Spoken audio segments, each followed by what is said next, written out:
Hello students, welcome to YouTube channel of Gyan Tripti college. हम BSc first year की first unit कर रहे थे फिजिक्स की फ्रेम ऑफ रेफरेंस, जिसमें मैंने आपको गैलीलियन ट्रांसफॉर्मेशन बताया था। गैलीलियन ट्रांसफॉर्मेशन में हमने पोजीशन वेक्टर निकाला था, जिसको बोलते हैं स्थिति सदिश का गैलीलियन रूपांतरण। और अगर वेलोसिटी का है तो उसे वेग का गैलीलियन रूपांतरण बोलेंगे। त्वरण का हो तो त्वरण का बोलते थे। फिर देखो हमने क्या देखा था, आर डैश की वैल्यू क्या थी, आर माइनस आर टी या फिर आर माइनस वी टी। ये वेक्टर लगाने हैं, ये तो पोजीशन वेक्टर का था। और वेलोसिटी का क्या था, u माइनस वी वेक्टर। और त्वरण का क्या आया था, a dash equals to a। और हमने फोर्स का भी निकाला था, जो कि क्या आया था, f dash equals to f vector. ये क्या है, गैलीलियन की रूपांतरण समीकरण है। ये स्थिति के लिए गैलीलियन की रूपांतरण समीकरण, ये वेग के लिए, ये त्वरण के लिए और ये फोर्स के लिए। देखो फोर्स इक्वल है, इसका मतलब बल जो है वो कैसा रहता है, संरक्षित रहता है। बल जो है वो फोर्स, चाहे फ्रेम ऑफ रेफरेंस एस में देख लो चाहे एस डैश में देख लो, जो बल लग रहा है वो क्या है, संरक्षित रहता है, सेम ही रहता है। तो ये हमारे क्या थे, गैलीलियन के लिए रूपांतरण समीकरण। ये मैंने इसलिए बताई क्योंकि आज हम जो टॉपिक कर रहे हैं उसमें इसका यूज होगा। तो हम अभी क्या कर रहे हैं, हम अभी कर रहे हैं संवेग संरक्षण। संवेग संरक्षण का नियम।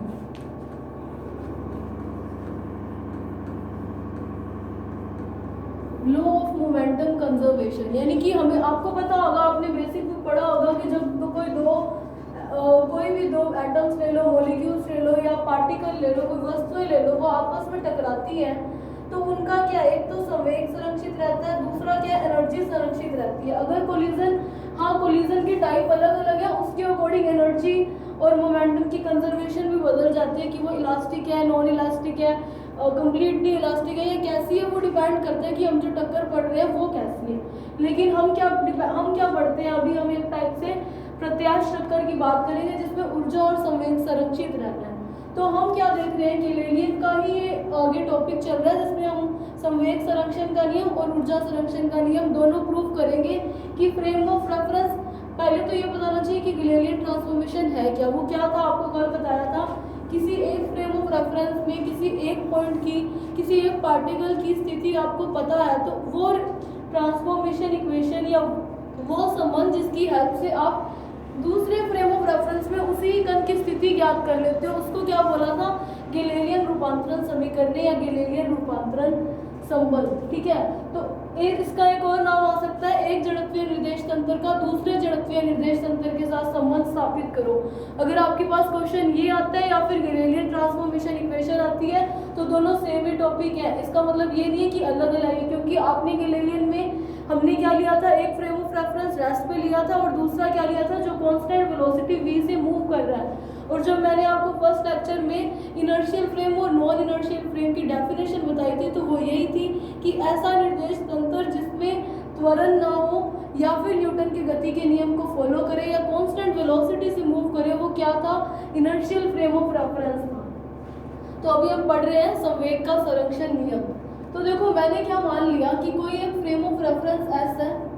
हम फ्रेम ऑफ रेफरेंस को अपनी फर्स्ट फॉरमोस्ट क्लास से ऐसे शो कर रहे हैं, ये उसके एक्सेस ले लिए एक्स वाई जेड और ये उसका ले लिया ओरिजिन मूल बिंदु O। और दूसरा मैंने कोई एक फ्रेम ऑफ रेफरेंस ले लिया एस डैश, ठीक है, ये दे लिया Y dash, X dash, Z dash, O dash. इसके अंदर क्या है, दो पार्टिकल पड़े हैं, दो कण पड़े हैं, वो आपस में क्या है, टकरा रहे हैं। जरूरी नहीं है कण ऐसे पड़े, हो सकता है यूं पड़े और वो आपस में टकराएंगे। ठीक है, तो जब एस फ्रेम से देखा तो ये जो टकराने के बाद जो संवेग था और टकराने के पहले जो कणों का संवेग था वो कैसा था, संरक्षित था। यानी कि हमने क्या सपोज किया है कि एस फ्रेम ऑफ रेफरेंस में मोमेंटम जो है वो कंजर्व रहता है। तो हमें क्या प्रूफ करना है, एस डैश में भी क्या मोमेंटम कंजर्व रहेगा, अगर रहेगा तो संवेग संरक्षण का नियम फॉलो हो रहा है। तो अब हम क्या देखते हैं कि फ्रेम ऑफ रेफरेंस एस में मैंने मान लिया टक्कर के पहले जो वेग था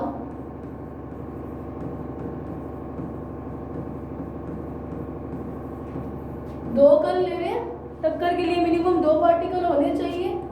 कणों का वेग मैंने मान लिया u1 और u2। फ्रेम की बात कर रहे हैं तो विदाउट डैश लेंगे, और मैंने मास ले लिया m1 और m2, यानी कि जो दोनों पार्टिकल है उनका द्रव्यमान भी कुछ ना कुछ होगा, तो वो मैंने ले लिया m1 m2, और टक्कर के पहले का वेग मैंने ले लिया u1 और u2।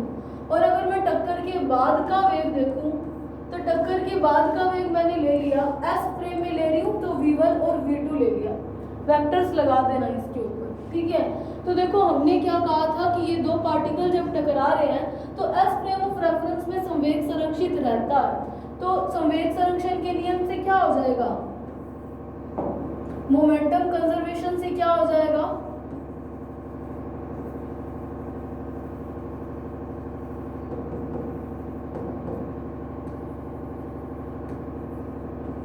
संवेग संरक्षण के नियम से क्या हो जाएगा, m1 u1 plus m2 u2 equals to m1 v1 plus m2 v2। संवेग संरक्षण का यही नियम होता है कि टक्कर के पहले जो संवेग था वही टक्कर के बाद हो। अगर ऐसा दोनों में इक्वल आ रहा है, दोनों का पार्टिकल का जो मोमेंटम था उसका सम टकराने के बाद के मोमेंटम के सम के इक्वल आता है, तो इसका मतलब क्या है, जो मोमेंटम है, जो हमारा संवेग है वो संरक्षित रह रहा है, यही होता है। तो इसको जो इक्वेशन नंबर 1। हमें प्रूफ क्या करना है कि s फ्रेम ऑफ रेफरेंस में मोमेंटम कंजर्व है, तो क्या s डैश में भी होगा। हमें प्रूफ तो यही करना है कि संवेग संरक्षित हो रहा है, तभी ये नियम पढ़ रहे हैं। तो अब हम क्या करते हैं, s डैश में मान लेते हैं। मान लिया कि s डैश में टक्कर से पहले वेग ले लिया u1 डैश और u2 डैश, डैश वाले फॉर्म में, डैश वाले फ्रेम में डैश में ले लिया। तो मैं मान लेती हूँ कि टक्कर के पहले संवेग क्या था,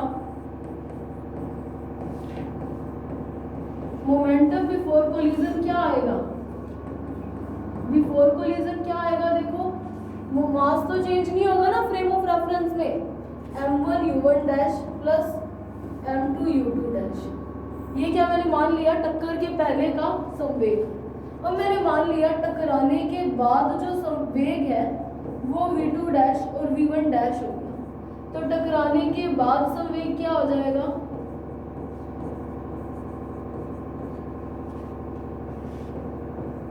मोमेंटम आफ्टर कोलिजन क्या हो जाएगा, m1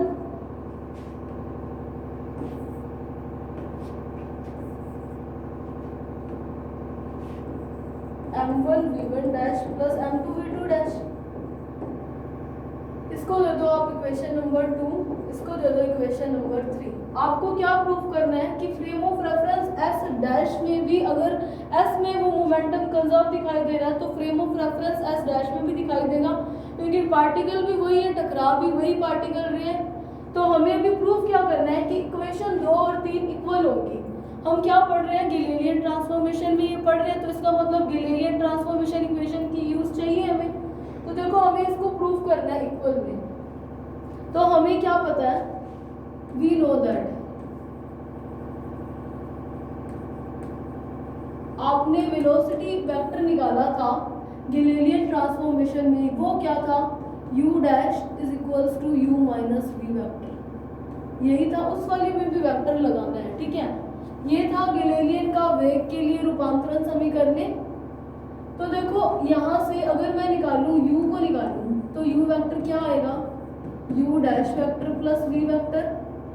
देखो विदाउट डैश वाले को मैंने डैश की फॉर्म में लिखा या सिंपल इसको इधर लेके आए हैं। तो मैं इस इक्वेशन से क्या लिख सकती हूँ कि u1 वेक्टर किसके इक्वल हो जाएगा, u1 डैश प्लस v के।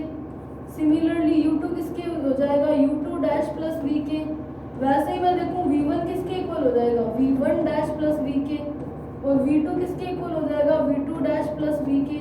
आप ये सोच रहे होंगे कि ये v क्यों चेंज है, क्योंकि frame of reference s dash जो है ये अनचेंज इसलिए रहा है क्योंकि ये s dash frame of reference की वेलोसिटी v थी जो कि किसी कांस्टेंट वेग से मूव कर रहा है, इसीलिए ये v सब में चेंज होगा।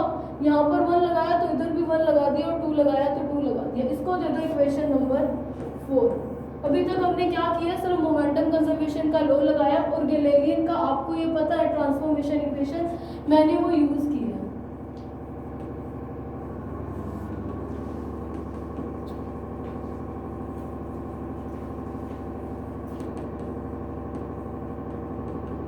ये गैलेलियन की ट्रांसफॉर्मेशन इक्वेशन थी। अब देखो हमारे पास मैं एक बार इक्वेशन 1 यूज कर लिख रही हूँ यहाँ पर।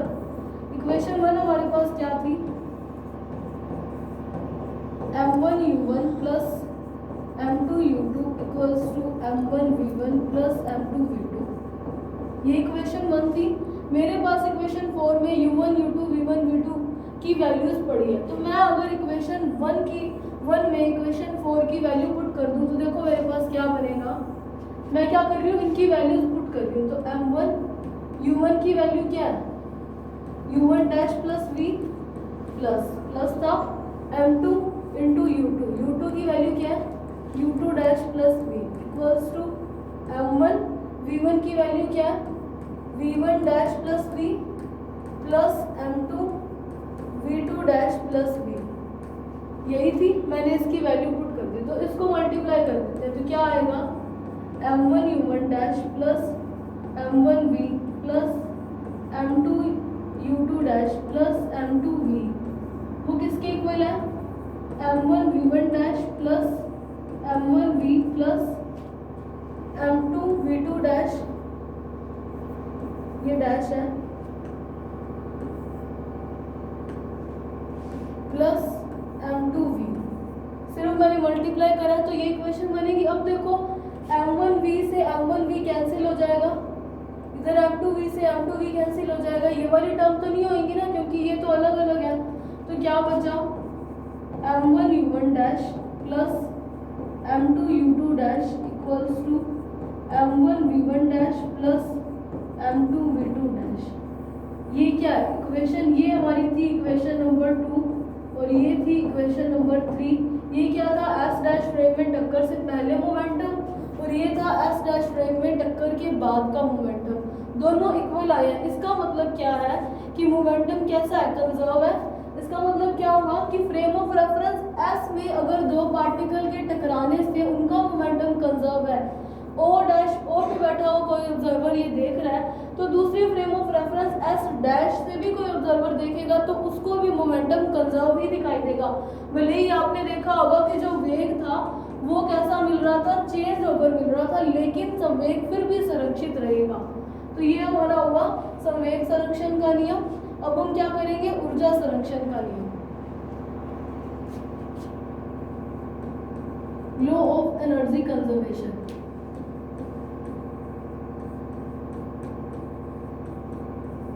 तो देखो एनर्जी कंजर्वेशन का नियम क्या कहता है, सिमिलरली उसी एक फ्रेम ऑफ रेफरेंस एस में दो पार्टिकल हैं, जैसे उसमें टकरा रहे थे, टकराने के बाद संवेग संरक्षित था, एस फ्रेम ऑफ रेफरेंस से हमें ये पता चला। तो एस डैश में भी क्या ऊर्जा संरक्षित होगी, ये हमें प्रूफ करना है। तो हम क्या मान लेते हैं कि एस फ्रेम ऑफ रेफरेंस में, एस निर्देश तंत्र में मैंने मान लिया कि दो पार्टिकल है जिसका मास है m1 m2, एस डैश में भी वही रहेगा, मास तो अनचेंज ही है, पार्टिकल सेम है जब। तो मैंने मान लिया कि बिफोर कोलिजन क्या है, बिफोर कोलिजन वेलोसिटी मैंने मान ली u1 और u2, और इसमें बिफोर कोलिजन मैंने मान ली, इसमें बिफोर कोलिजन मान ली डैश वाली u1 डैश और u2 डैश।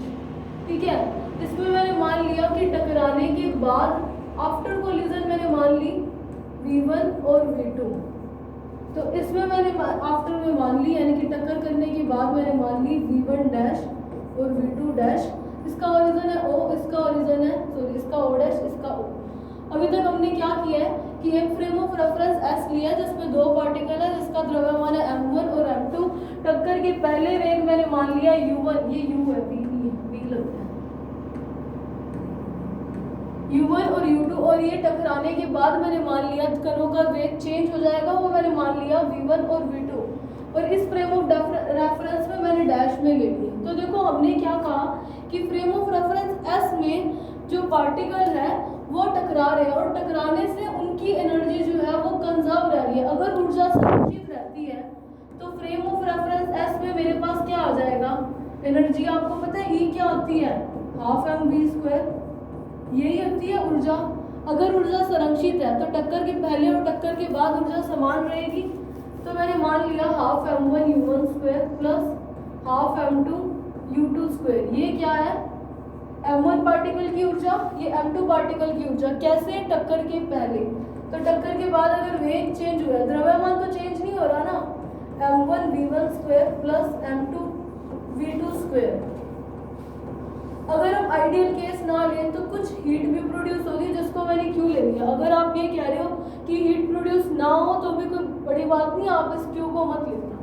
तो ये क्या हुआ, फ्रेम ऑफ रेफरेंस एस में ऊर्जा संरक्षित थी, तो मैंने ऊर्जा संरक्षण का नियम लगा दिया, जिसके अकॉर्डिंग आपके पास ये एक इक्वेशन आ गई, जिसको मैंने दे दिया नंबर इक्वेशन 1। फिर मैंने मान लिया कि S dash frame of reference में जिसकी velocity before collision u1 dash और u2 डैश है and after collision v1 dash and v2 dash है। तो टक्कर से पहले ऊर्जा क्या होगी,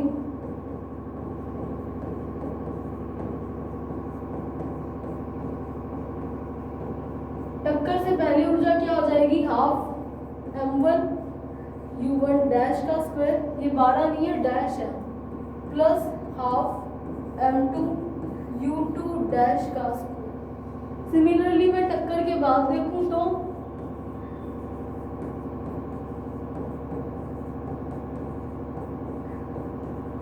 आफ्टर कोलिजन जो एनर्जी होगी वो क्या हो जाएगी, half m1 v1 dash square plus half m2 v2 dash square plus q। Q क्या है, उनके टकराने से कुछ जो हीट प्रोड्यूस हुई है वो है। अगर आप कहते हो कि एकदम आइडियल केस है, हीट प्रोड्यूस नहीं होनी चाहिए, तो आप क्यों मत लगाओ, क्योंकि हमें तो प्रूफ यही करना है कि before collision and after collision energy जो है वो कंजर्व रहती है।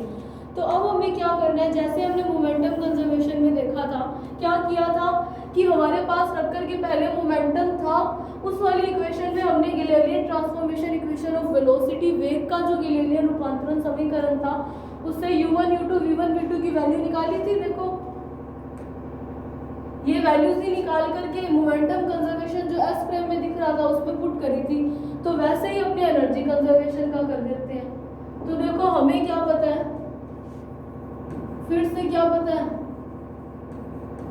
जो मोमेंटम कंजर्वेशन में किया था u डैश किसके इक्वल था, u माइनस v का। वेक्टर लगा देना, मैंने नहीं लगाया, आप लगा देना, ठीक है। तो अगर मैं u निकालूं तो वो क्या हो जाएगा, u dash minus v।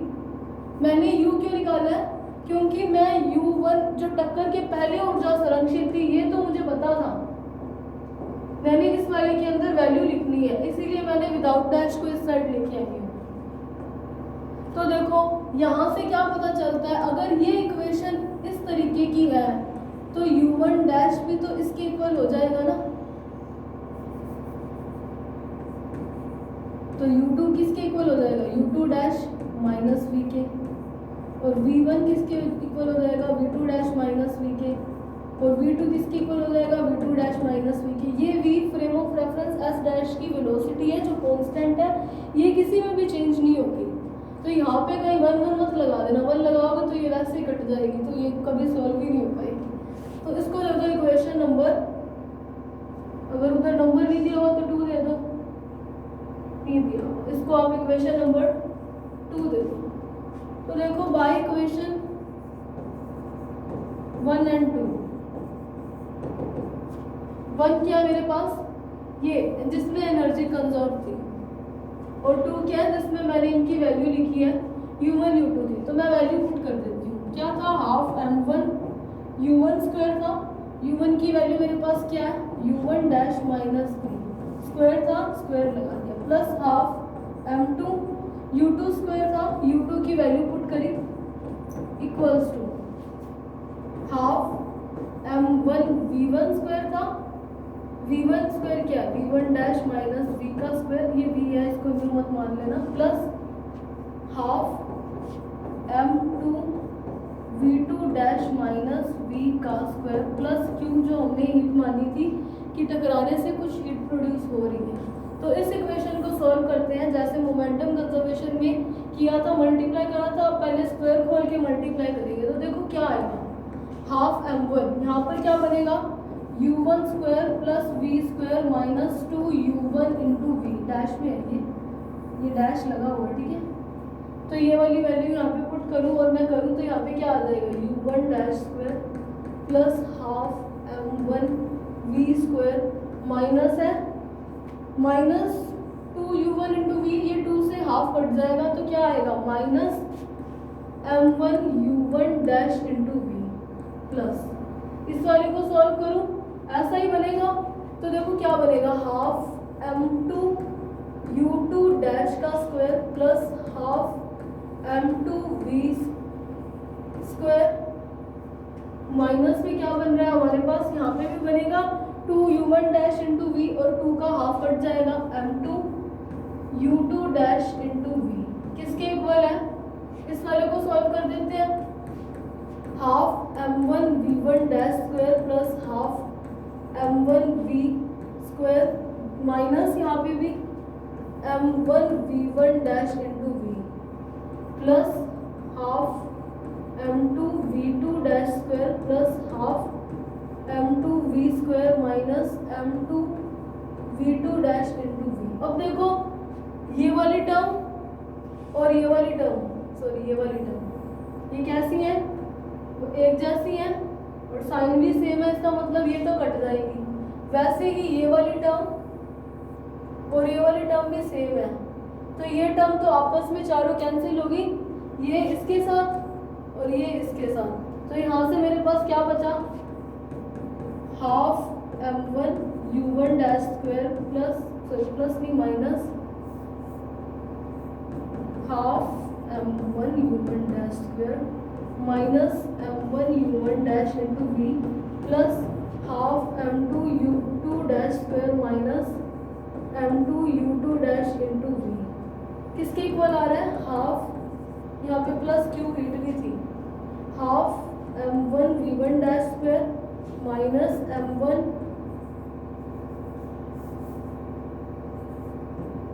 v1 dash into we plus half m2v2 dash v2 dash square minus m2v2 dash into we plus Q के। ये चार टर्म्स कटने के बाद जो बची मैंने वो equation as it is note कर दी। अब हमें क्या प्रूफ करना है कि एनर्जी जो है कंजर्व रहती है। ऊर्जा संरक्षण के लिए आपके पास क्या होना चाहिए, ये इक्वेशन इस इक्वेशन के इक्वल होनी चाहिए, है ना। हमारे पास ये टर्म बन रही है, हमें चाहिए ये टर्म भी चाहिए, ये भी चाहिए, ये भी चाहिए, ये भी चाहिए। ये चार टर्म्स हमारे पास एक्स्ट्रा आ रही है, इसको कुछ ना कुछ करके इसको काटना पड़ेगा तभी हमारे पास ऊर्जा संरक्षित रहेगी। यहाँ पर देखो, अगर आप देखो तो यहाँ कुछ बन रहा है, वो क्या बन रहा है देखो, एक तो इन दोनों में से पहले तो v कॉमन ले लेते हैं, मैं इस इक्वेशन को पहले इधर नोट कर देती हूँ। क्या बना है हमारे पास, half m1u1 dash square plus half m2u2 dash square plus minus में या माइनस ले लेते हैं। देखो v कॉमन आ रहा है सब में, v और v, माइनस भी मैंने कॉमन ले लिया तो माइनस v, क्या बचा m1u1 dash plus m2u2 dash, यही बच रहा है। ये देखो m1u1 डैश इंटू वी और m2u2 डैश इंटू वी, मैंने माइनस भी कॉमन लेकर लिख दिया, equals to half m1v1 dash square plus half m2v2 dash का स्क्वायर माइनस, ये देखो इधर भी क्या था, ये दो टर्म्स मैंने एक साथ लिख दी, इधर भी क्या बन रहा है minus m1v1 dash into we और minus m2v2 dash into we plus q. वहाँ पे भी मैं माइनस भी कॉमन ले सकती हूँ, m1v1 dash plus m2v2 dash plus Q जो हीट प्रोड्यूस हुई थी वो। अब देखो ये क्या बना है, ये वाली टर्म क्या बन रही है, मोमेंटम बन रही है। आपने क्या पढ़ा कि संवेग संरक्षित रहता है। ये देखो यहाँ पे क्या प्रूफ करा है कि ये इक्वेशन जो है बराबर है m1u1 dash plus m2u2 dash equals to m1v1 dash plus m2v2 dash, और यहाँ पर देखो यही बन रहा है। इसका मतलब ये दो बराबर है तो इनको मैं काट सकती हूँ, v से v भी कैंसिल हो रहा है और ये पूरी इक्वेशन से ये इक्वेशन भी कैंसिल हो रही है क्योंकि संवेग क्या है, संरक्षित है। तो यहाँ से क्या पता चला, half m1u1 dash square plus half m2u2 dash का square equals to half m1v1 dash square plus half m2v2 dash square plus q। इसका मतलब किसी फ्रेम ऑफ रेफरेंस S में कोई दो पार्टिकल आपस में टकरा रहे हैं, उनकी ऊर्जा और संवेग संरक्षित है, तो कोई observer S dash frame of reference से देखता है तो उस उसको भी उसकी ऊर्जा और संवेग संरक्षित ही दिखाई देगी, जो कि क्या है हमारा ऊर्जा और संवेग संरक्षण का नियम है। तो अभी हम करते हैं नेक्स्ट टॉपिक, जो कि क्या है motion of particle in uniform field.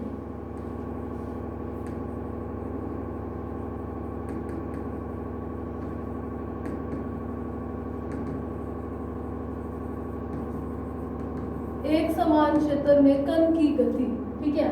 एक समान क्षेत्र क्या होता है, एक ऐसा फील्ड जहाँ पर क्या फोर्स ऑलमोस्ट हर जगह पे सेम हो, चाहे वो एक लिमिटेड स्पेस के लिए क्यों ना हो, एक फिक्स दायरे के लिए क्यों ना हो, वो एक अलग बात है। जैसे आप देख सकते हो ग्रेविटेशनल फील्ड, अर्थ पे ग्रेविटेशनल फील्ड हर जगह पर सेम है, तो गुरुत्वीय क्षेत्र जो है वो भी क्या है मोशन ऑफ, मतलब एक समान क्षेत्र का ही एक उदाहरण है। चुंबकीय क्षेत्र भी, मैग्नेटिक फील्ड भी एक चार्ज पार्टिकल के फिक्स लिमिट तक जितनी उसकी होती है, मतलब जहाँ तक वो चार्ज पार्टिकल को अफेक्ट कर सकता है, तो वो भी क्या एक टाइप से एक समान क्षेत्र है।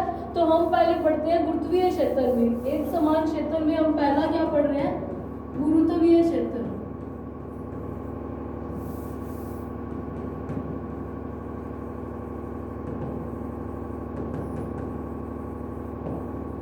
पहले हम क्या पढ़ते हैं ग्रेविटेशनल फील्ड। गुरुत्वीय क्षेत्र क्या होता है, आपने नॉर्मल अपनी 11th क्लास में आई थिंक पढ़ा होगा प्रोजेक्टाइल मोशन, उसी को ही हम पढ़ेंगे। तो देखो ग्रेविटेशनल फील्ड क्या होता है कि अगर कोई पार्टिकल ऊपर की ओर उछाला है, आपने ये पढ़ा ही होगा, किसी भी चीज़ को, किसी वस्तु को, किसी कण को अगर आप ऊपर की ओर उछालते हैं तो उसके ऊपर एक फील्ड काम करता है जिसको हम गुरुत्वीय क्षेत्र कहते हैं। एक फोर्स काम करता है, वो गुरुत्वीय बल क्या करता है, उस वस्तु को वापस अर्थ पर लेके आने की कोशिश करते हैं, यही काम करता है। तो उस फोर्स को क्या बोलते हैं ग्रेविटेशनल फोर्स, जिसको मैं बोल देती हूँ Fg।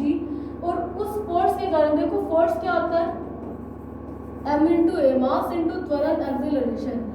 तो यानी कि जब बल उत्पन्न हुआ है तो वस्तु में जो त्वरण भी उत्पन्न होगा, तो जो त्वरण उत्पन्न होता है उस टाइम में उसको क्या बोलते हैं ग्रेविटेशनल एक्सीलरेशन, गुरुत्वीय त्वरण, जिसको क्या बोलते हैं g। आपको इससे पता चल गया होगा कि मैंने आपको बोला कि आपने 11th में प्रोजेक्टाइल पढ़ी हुई है, तो हम उसी को आगे अपने टॉपिक को कंटिन्यू करते हैं। तो पहले हम पढ़ रहे हैं कि गुरुत्वीय क्षेत्र क्या है। गुरुत्वीय क्षेत्र या गुरुत्वीय बल क्या होता है, किसी वस्तु को आपने पढ़ा होगा कि ऐसे ये कोई अर्थ है या कुछ भी हॉरिजॉन्टल प्लेन है, जिससे क्या आप यहाँ पर खड़े होकर के किसी वस्तु को उछालते हैं तो वो इस तरीके से एक पाथ कवर करके वापस नीचे आ जाती है। इस टाइम में वस्तु को जैसे ही ऊपर उछाला तो नीचे के डायरेक्शन में उसके ऊपर एक फोर्स Fg काम करेगा, जो कि क्या करेगा उसको फिर से अर्थ पर लाएगा, तो वापस उसको पृथ्वी पर लाएगा। तो फोर्स के कारण एक एक्सीलरेशन प्रोड्यूस होगा, एक त्वरण उत्पन्न होगा, जिसको क्या बोलते हैं गुरुत्वीय त्वरण, जिसको हम g से शो करते हैं। अगर अपोजिट डायरेक्शन में है तो g नेगेटिव हो जाता है, वरना g क्या है पॉजिटिव रहता है। ये आप सबने पढ़ा होगा, बेसिक है।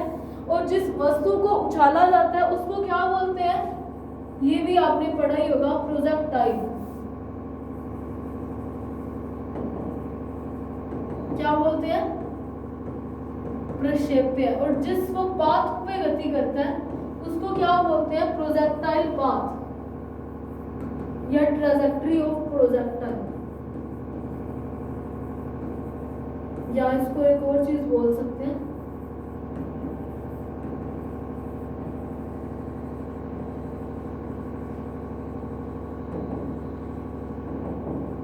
प्रोजेक्टाइल। क्या होता है, जिस वस्तु को आपने नीचे से ऊपर की ओर उछाला और वो जिस पथ पे गति करता है उसको क्या बोलते हैं प्रक्षेपीय पथ या फिर ट्रेजेक्ट्री ऑफ प्रोजेक्टाइल। ये आपने बेसिक पढ़ा होगा 11th क्लास में। तो अब हम क्या पढ़ेंगे प्रोजेक्टाइल। पहले हम क्या पढ़ते हैं ट्रेजेक्ट्री ऑफ प्रोजेक्टाइल।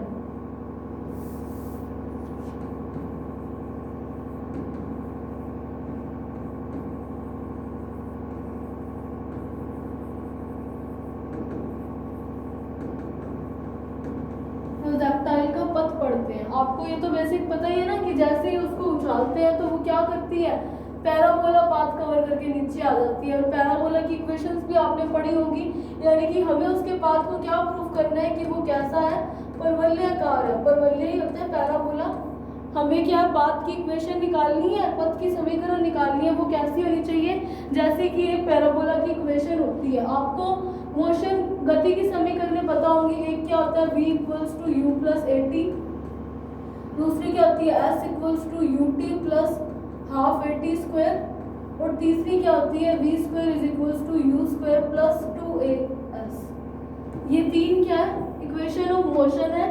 इसको मैंने क्यों बताया, क्योंकि ट्रेजेक्टरी में प्रोजेक्टाइल में जब हम पाथ की इक्वेशन निकालते हैं या टाइम ऑफ फ्लाइट निकालते हैं या मैक्सिमम हाइट, हॉरिजॉन्टल रेंज, जो भी हम चीज़ें निकालते हैं, हॉरिजॉन्टल रेंज क्या है, क्षैतिज परास, जो उसने मैक्सिमम एक्स डिस्टेंस एक्स पे यानी कि इस वाले हॉरिजॉन्टल प्लेन पे जो डिस्टेंस ट्रैवल करी होती है उसको बोलते हैं, और उसकी मैक्सिमम जो हाइट होती है वो उसकी होती है अधिकतम ऊंचाई, और जितने टाइम में वो वापस नीचे आता है उसे क्या बोलते हैं, प्रक्षेपण का उड्डयन काल, ये टाइम ऑफ फ्लाइट।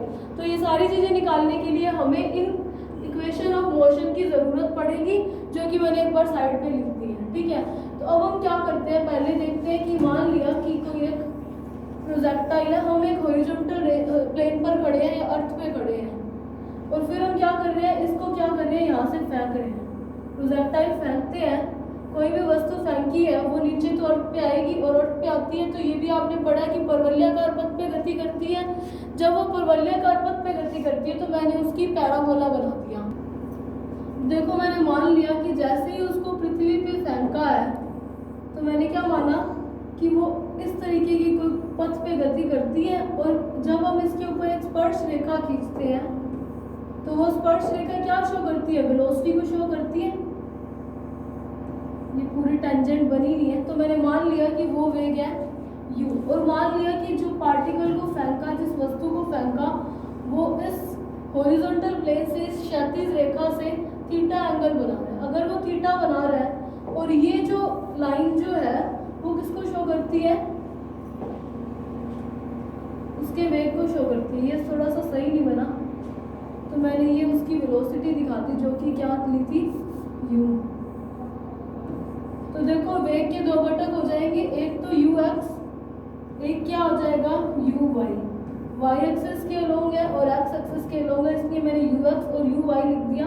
मान लिया कि कोई पार्टिकल फिलहाल यहाँ है, उसकी पोजीशन मैंने मान ली x और y। xy प्लेन की बात करें तो मैंने xy लिया, इसलिए मैंने z नहीं लिया। ठीक है, थीटा अगर ux है तो ux की वैल्यू मेरे पास क्या आ जाएगी, क्षैतिज घटक देखो क्या आ जाएगा, हॉरिजॉन्टल कंपोनेंट क्या आ जाएगा ux। ux की वैल्यू क्या आ जाएगी, ये आपको पता होगा कंपोनेंट में डिवाइड करना, u cos थीटा। वैसे ही अगर मैं वर्टिकल देखूं, वर्टिकल कंपोनेंट क्या आएगा,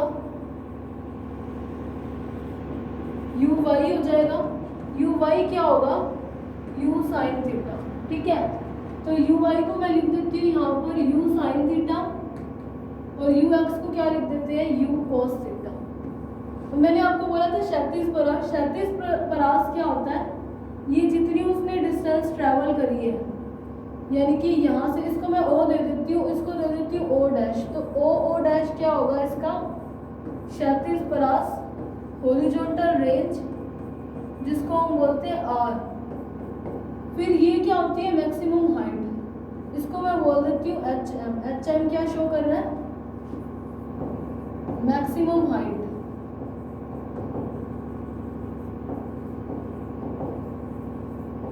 और फिर एक और चीज इसमें क्या होती है, टाइम ऑफ फ्लाइट, जितने टाइम में यहाँ से फेंकने के बाद वो वापस नीचे आ गई उसको क्या बोलते हैं, टाइम ऑफ फ्लाइट। इसको टी से शो करती हूँ मैं, चलो कैपिटल टी लिख दो, इसको क्या बोलते हैं, टाइम ऑफ फ्लाइट, जिसको हिंदी में बोलते हैं उड्डयन काल। ठीक है, हम क्या करेंगे, एक तो हमने कंपोनेंट में डिवाइड करा ux और uy, और दूसरा हमें क्या पढ़ना है इसमें, एक तो ट्रेजेक्टरी की पाथ की इक्वेशन, सॉरी प्रोजेक्टाइल की, दूसरी ये मैक्सिमम हाइट, क्षैतिज परास, टाइम ऑफ फ्लाइट। अब हमें एक चीज़ और पता होनी चाहिए, देखो किसी चीज़ को ऊपर से नीचे की ओर फेंकते हैं, ऊपर से नीचे की ओर फेंका तो ग्रेविटेशनल फोर्स काम करेगा, यानी कि इस ux कंपोनेंट पे कोई g का इफेक्ट होगा, नहीं होगा। ux कंपोनेंट पे क्यों होगा, क्योंकि ये तो क्या है, अर्थ के अलोंग या प्लेन के अलोंग है, लेकिन जो यू साइन थीटा है इस पे जी का इफेक्ट पड़ेगा। तो अब हम अपने नेक्स्ट वाले लेक्चर में क्या पढ़ेंगे, इन सारी इक्वेशंस को ड्राइव करेंगे कि हॉरिजॉन्टल मैक्सिमम हाइट क्या, उसका फॉर्मूला क्या है, क्षैतिज परास को, इसकी पाथ इक्वेशन को जो कि वैसे क्या पैराबोला निकलेगी, तो y equals to P X minus Q X square की फॉर्म में कुछ निकलेगा, वही परवलय की समीकरण होती है। तो इन सबको हम अपने नेक्स्ट वाले लेक्चर में कंटिन्यू करेंगे। So thank you for watching this lecture.